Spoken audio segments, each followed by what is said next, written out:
What is going on, guys? Fitcho here, and welcome back to my MotoGP 17 career mode today. We're here for episode number 14 and round 13 of the Moto3 World Championship, and today we're heading to San Marino. Well, not quite San Marino, a circuit just outside of San Marino, close enough, to be called the San Marino Grand Prix, a bit like Imola, not quite in San Marino, but close enough to call it the San Marino Grand Prix. Of course, we are heading to Misano for today's San Marino Grand Prix. I don't know how many times I've just said San Marino, but I just wanted to say apologies for not uploading this series in quite a while. I did make a video, this should be going out Friday, so about 5 days ago, last Sunday, sort of explaining what's going on the channel. So if you want to know why I haven't been uploading much and sort of what the upload schedule is going to be like up until the end of November on this channel, I'd highly recommend going and watching that video. But nonetheless, today we're here for some Moto3 action, and now we're going to head to Misano. So here we are in Misano, at the Misano World Circuit. Marco Simoncelli, of course, named after the late Marco Simoncelli, and it looks like some very nice conditions here in eastern Italy, or should I technically say San Marino? It is the San Marino Grand Prix, but it's not actually in San Marino. But anyway, it's nice weather conditions, 31 degrees and a track temp of 51, not many clouds in the sky. Some great conditions to go racing today for qualifying for tomorrow's San Marino Grand Prix. Here we go, up towards the start-finish line to start our first flying lap here in qualifying as we head down towards turn number 1 hard on the brakes as we flick the bike to the right and then back to the left. Now I just want to say, this is my third lap on this game in a fair few days. It's been a while since I've been on this game, a really long time, so I'm going to be a little bit rusty as now through the turn 4 hairpin, then you got another tight right-hander, then you really got to hold the bike tight on the exit because then you flick back to the left. Now I've screwed that up a little bit, and that fast left-hander is crucial because it sets up the run all the way down this long back straight, and this is a great overtaking opportunity as we go hard onto the brakes, all the way from 6th gear back down to 1st for this hairpin. A very good overtaking opportunity here at Misano. It's gone a little bit wide yet again, but I'll say it again. I haven't played this game in quite a while, so I'm just going to be a little bit rusty at first. It's now down to yet another hairpin. You got a little kink just before the hairpin, and you got to be on the brakes through that kink. It's a little bit difficult. And again, it's important to get a good exit off that hairpin because it sets up the run all the way down this long straight, another long straight, and you got this fast kink there in the middle. The game does say to brake, but you can take it flat out. It's now down to a series of right-handers that progressively get tighter and tighter. I always struggle with that second one, just running it a little bit wide. We get it right on this lap, and now down to the hairpin, the tightest of the 3, and now we only have 2 corners left of this lap through the penultimate corner. Quite a nice second gear left-hander now down towards the final corner. A corner I don't really like because I always do that, or a little bit worse, just running it a little bit deep. I always get the braking wrong for that corner. I don't know why, but I always stuff it up. But nonetheless, across the line, a 147.8, and that is 0.378 faster than the previous best time. So for now, we go P1. So we managed to improve by about 1.5 seconds, and right now we are sitting in first place very, very comfortably in this qualifying session, over 2 seconds back to Aaron Canet sitting in second place. We're just going to skip through the rest of this session. I highly doubt any of the other riders are just going to find 2 whole seconds out of the bag, and there we go, end of the session, and we have in fact got pole position here for the San Marino Grand Prix. Romano Fernando and Joan Mir joining us on the front row of the grid. It ended up being just under 2 seconds back to Fernando, 1.9 something seconds back to Fernando, so a huge margin here in qualifying. You got Aaron Canet, Nicolo Bulliga, and Jorge Martin lining up on the second row of the grid, with John McPhee, Fabio Di Gianantonio, and Andrea Mino on the third row, and our teammate Nicolo Antonelli rounds out the top 10.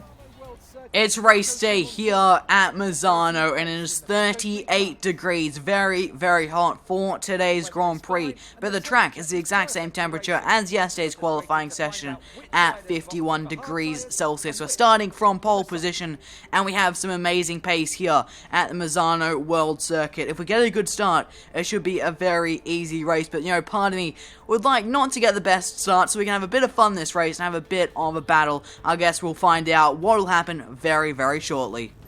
Just a few more seconds for the race to start. Will those riders on the front row be able to make the most of their advantage? Will those pre-race nerves get the better of them?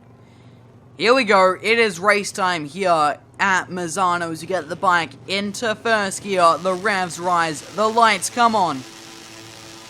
And it's lights out, and away we go. The San Marino Grand Prix is underway, and how has our start been? It has been decent, but Mia seems to have got a good start from third place as we head down into turn one. There it goes, up our inside, a little bit of contact. We hold on to second place through the first couple of corners, using a lot of curb through turn number 3 as we head down towards turn 4. A great overtaking opportunity. We slip the bike up the inside of Mia. Try to hold it tight on the exit to prevent him getting back up our inside, and we do so successfully back into the lead of this San Marino Grand Prix. Is now down this long back straight. It's a great chance for some slipstream action as Mia is looking around our outside as we head up towards the hairpin. Hard on the brakes. Is he going to launch it up our inside? Yes, he is. And so is Aaron Canet, and both of them get through, and we get demoted down to third place. Is now going to get back in the slipstream of Mia. Can we try to fight back immediately up the inside of this next hairpin? Up the inside of Mia, and Bulliger and Jorge Martin and Fernando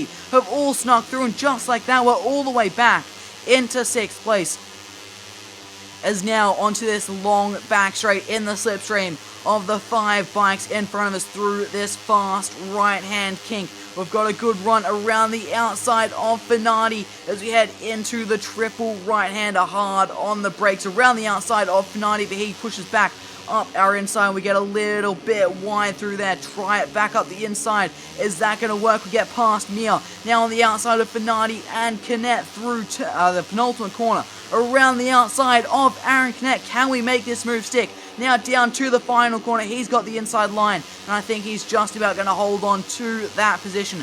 As now back into the slipstream of Bulliger. Canet has not had the best exit as we start lap number 2. In third place, we're going to try to make that second around the outside of Bulliger down into turn number 1. Not the best line, but it works in our favor for turn number 2. And we make that work back into second place as Jorge Martin leads this Grand Prix. Can we try it up the inside of Jorge Martin into the fast left-hander? No, we can't. We had a little look, but there was nothing doing there. But now into the slipstream of Martin to his outside as we head up towards the hairpin. We've got an amazing run on him onto the brakes. Is he going to try it back up the inside? We're going to cover him off down into the hairpin, and there comes Aaron Canet out of nowhere. He was carrying immense speed through that hairpin, and just like that, he leapfrogs himself up into the lead of the Grand Prix. Is now down to this tricky hairpin. Trying to get a good exit off here as Bulliger is having a little think about it up our inside. Canet had a bit of an interesting line through there, and we've got the run up the back straight, and we moved ourselves into the lead. As now up to this fast kink, there's going to be bikes in our slipstream as we head down to the triple right-hander, of course, ending in a hairpin. Hold the bike flat, then hard on the brakes down to about third gear. Not the best run through there, getting a bit on the curb. Is now into the hairpin. Here comes Jorge Martin and Nicolo Bulliger. Martin runs a little bit wide. Oh, Bulliger is down. He's off his bike as we're ping-ponging off between Martin and Bulliger, and he has gone down. As now there's one less competitor as we head down towards the final corner. We've gone in a little bit too hot, and that's going to give Aaron Canet a little bit of a chance behind us. We're going to end lap number 2 in second place, but right on the back of the leader. Aren't we close enough to dive up the inside into turn 1? Yes, we are, and we retake the lead. Here comes Jorge Martin up our inside, down into the hairpin. There is not much we can do about that, and he makes the move stick for the lead of the race. We're going to try to fight back immediately up the inside of Martin into this next right-hander. We've got a little bit deep. He switches back up our inside. We're going to switch back up his side again, up his inside again, and we retake the lead just like that. Coming up to the line to end lap number 3, and we've got a little bit of a gap. It's out to a second back to Jorge Martin, and this is our chance to break away in the lead of this San Marino Grand Prix. Coming up to the line to end lap 4, and what is the margin back? Now it is 1.5 seconds, so we've only pulled out half a second on that lap, but nonetheless, we have pulled the margin a little bit further. Now we just need to keep the hammer down, and this race should be ours barring any major mistakes. And as I'm saying mistakes, I run the bike a little bit wide, but that shouldn't lose me too much time. That is another 3/10 on that lap. The gap is now 1.8 seconds back to second place. 7/10 on that lap, now 2.5 seconds, as I was too busy looking at the gap. And I've run it a little bit deep into turn number 1. That's going to lose me a couple of tenths, but still I don't think that'll hurt us too much. We are about to start the final lap here at Misano of this San Marino Grand Prix. As we head down to turn number 1, the gap is 4.5 seconds. We only have 1 lap to go, and this win will be ours. Only 1 corner to go. Onto the brakes we go, down into first gear, through the final corner. Can we get the bike up onto a wheelie? No, we can't. Let's slow down, and pop a wheelie. It really doesn't want to pop a wheelie. I don't know what to do to pop a wheelie. I can do it in quick race all the time, but I cannot seem to do it here in career mode. But nonetheless, we have won the San Marino Grand Prix here at the Misano World Circuit, and very, very comfortably. 4.5 seconds back to Andrea Migno, even though we slowed down on the start-finish straight in an attempt to do a wheelie, so the gap would have been a little bit more than that, a few seconds more, probably about 6 seconds, I reckon, back to Migno. And then Antonelli is on the podium in third place, so it's a double podium for Red Bull KTM, and it's an all KTM podium, of course, Migno riding a KTM. Then you got Jorge Martin in fourth place, the highest placed Honda, with Livio Loy just behind him, so Livio Loy beating his teammate Johan Mir for, I believe, this might be the first time this season, so a great result there for the Belgian. Then you got Buliger in 6th, of course, Mir in 7th, Enea Bastianini in 8th, John McPhee in 9th, and Philip Ertl rounds out the top 10, and Canet has actually dropped all the way down to 11th. He was battling in that front pack in the early phase of that Grand Prix, so something went very, very wrong for him. In the championship standings, we are just pulling even further away now. We have a 57-point lead over Nicolo Buliger in second. Mir is still sitting in third place, 69 points off myself. Then you got Andrea Migno, just 2 points behind him in fourth. Then you got Aaron Canet in fifth. Jorge Martin in sixth. Now, teammate Nicolo Antonelli has jumped Philip Ertl for 7th place. In the Constructors, KTM still leading by a big margin. We are on 311 points, and Honda are in second place on 230, 81 points behind. Then, of course, Mahindra and Peugeot still have scored no points whatsoever.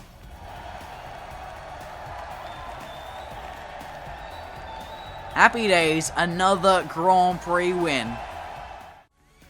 So, for our efforts today in San Marino, we have earned 15,500 reputation, and that's now going to bring us over 200,000 reputation, I believe. Indeed, it does. We are now sitting on 206,742 reputation, but what does that really mean?